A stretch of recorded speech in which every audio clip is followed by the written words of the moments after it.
Now, I've done a couple of videos in the past 2 weeks taking a look at some of the best PC hardware that released this year, and I'll leave those linked down below for those who want to check that out. But now let's take a look into 2020 and discuss some of the most anticipated hardware that is going to be releasing next year. This includes some CPU and GPU launches that some of you might be familiar with and expecting, as well as a few little personal things that I'm really excited for.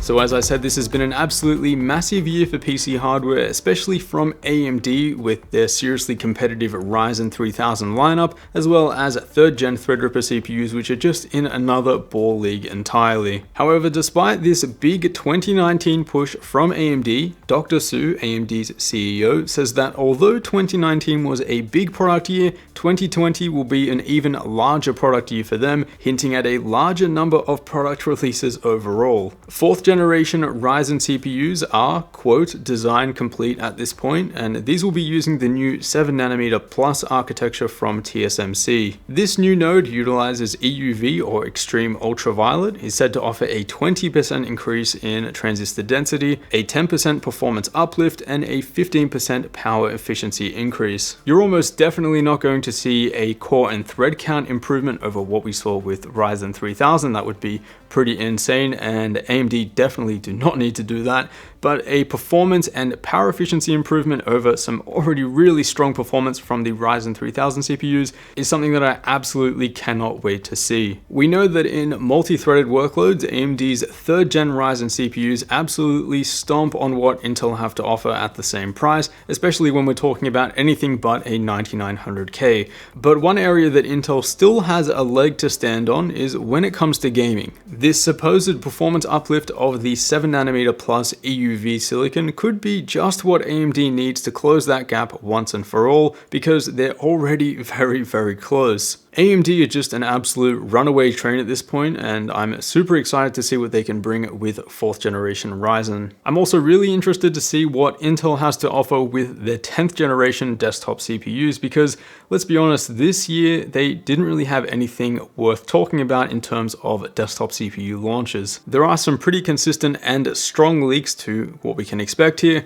and you guys guessed it, basically yet another refinement on the 14nm architecture. As I said though, one area that Intel are losing to AMD almost consistently is multi-threading performance, and so you can supposedly expect a bit of a boost here with the upcoming 10th gen chips. Alright, so the rumored Comet Lake S lineup here, somewhat backed by CPU ID driver entries, notes hyperthreading across the entire product stack, including a quad-core i3, 6-core i5, 8-core i7, and most noteworthy, a 10-core i9. Given that AMD though have already released a 12-core and 16-core CPU in their current mainstream desktop lineup, that particular 10-core CPU might be a case of too little too late. What I'm most interested personally in seeing is the performance of the hyper-threaded quad-core and 6-core parts, and how these will directly compare to AMD. Now, I'd be lying if I said that Nvidia weren't feeling a bit of pressure from AMD when it comes to gaming GPUs. After all, this was the whole point of the RTX and GTX super releases. For example, the RX 5700 and 5700 XT have been wildly popular, but missing from AMD's lineup and anticipated in 2020 are high-end GPUs that can compete with the likes of Nvidia's RTX 2080 Ti. Nvidia's answer back preemptively, seeing as they do have an answer for every GPU release that AMD puts out there, will be in the form of a new GPU lineup entirely. And that's good because the Turing architecture has had an extremely good run, especially towards the end with the supercards, and that product stack now boasts a monstrous 13 GPUs in total. The new architecture, named Ampere, will use a new 7nm process, and it's unclear at this point whether Samsung or TSMC will be used for primary GPU production. So versus the current 12nm process of the Turing architecture, we can expect yet another improvement in power efficiency, transistor density, and of course performance. Now, we don't know which Ampere GPUs to expect first or when they are going to release, but historically Nvidia have released the more high-end GPUs first, like the RTX 2080 and 2080 Ti, so we probably can expect an RTX 3080 or something something similar, and probably around mid-2020. I think Nvidia will continue to lead the high-end GPU market in 2020, but I am interested to see what AMD can put together for high-end Navi GPUs, mostly for at least some competition in the high-end GPU market, which is seriously lacking at the moment. And I almost forgot, Intel are supposedly going to release their GPU that they've been working on sometime in 2020, although it could also be in 2021 or maybe never.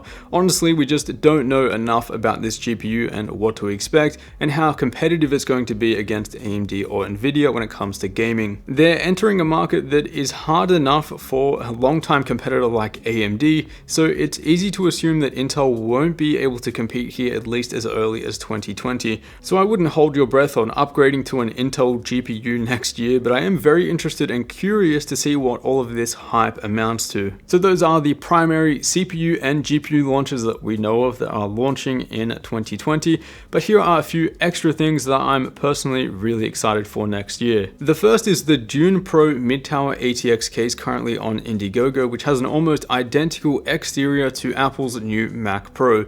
Now I know it's a clone, it's not the real thing, but with so many mid-tower cases just looking the same these days with a tempered glass side panel and some variation of a ventilated front panel, I am looking forward to building in something a bit different. Now when it comes to smaller cases, the ones that I typically build in, I will say that 2020 will be the year that mainstream case companies release an actually decent small form factor case at an acceptable price. At the moment, neither price or accessibility are in your favor when shopping for a premium tiny case, and mainstream case companies are definitely taking note of this. This, along with the improved power efficiency of these upcoming components, it's a match made in heaven in my opinion. I'm also looking forward to Noctua releasing their insanely popular high-performance 120mm fan in a black Chromax model. This is something that they teased at Computex, and I use this fan in almost every single build that I do, and I'm itching to make these builds completely neutral without compromising on great thermal and noise performance. And of course, lastly, I am looking forward to the biggest PC hardware trade show of the year, Computex, and with more competition than ever among PC hardware, I'm expecting this year to be an absolute blast. So I'd love to know your thoughts on this list down below, and if there's something that I didn't cover but you're personally really excited for in 2020, definitely drop that down in the comments. As always guys, a huge thanks for watching, and I will see you all in the next one.